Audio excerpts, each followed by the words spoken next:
বীর মুক্তিযোদ্ধা মুজিবুর রহমানকে রাষ্ট্রীয় মর্যাদায় দাফন। কিশোরগঞ্জ থেকে হুমায়ুন রশিদ জুয়েলের পাঠানো তথ্য ও চিত্রে থাকছে বিস্তারিত।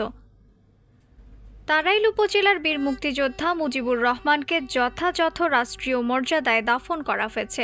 বৃহস্পতিবার সন্ধ্যায় উপজেলার দামিহা ইউনিয়নের কাজলা মধ্যপাড়া গ্রামের বীর মুক্তিযোদ্ধা মুজিবুর রহমান বার্ধক্যজনিত কারণে নিজ বাড়িতে ৭২ বছর বয়সে মৃত্যুবরণ করেন।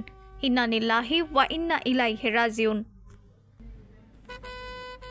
তাড়াইল ইউএনও আল মামুন উপস্থিত থেকে পরদিন শুক্রবার বেলা 11:30টায় নিজ বাড়িতে রাষ্ট্রীয় মর্যাদা প্রদান ও জানাজা শেষে পারিবারিক কবরস্থানে তাকে দাফন করা হয়।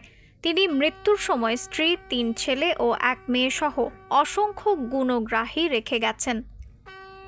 তাড়াইল থানার ওসি বাহরুল হক খানের নেতৃত্বে জেলা ও তাড়াইল থানা পুলিশ বীর মুক্তিযোদ্ধা মুজিবুর রহমানকে গার্ড অব অনার প্রদানের সময় আরও উপস্থিত ছিলেন উপজেলার সাবেক মুক্তিযোদ্ধা কমান্ডার আব্দুল হাই, দামিহা ইউনিয়ন পরিষদ চেয়ারম্যান AK মইনুজ্জামান নবাব, সহনীয় মুক্তিযোদ্ধা, এলাকার গণ্যমান্য ব্যক্তিবর্গ ও সাংবাদিকবৃন্দ।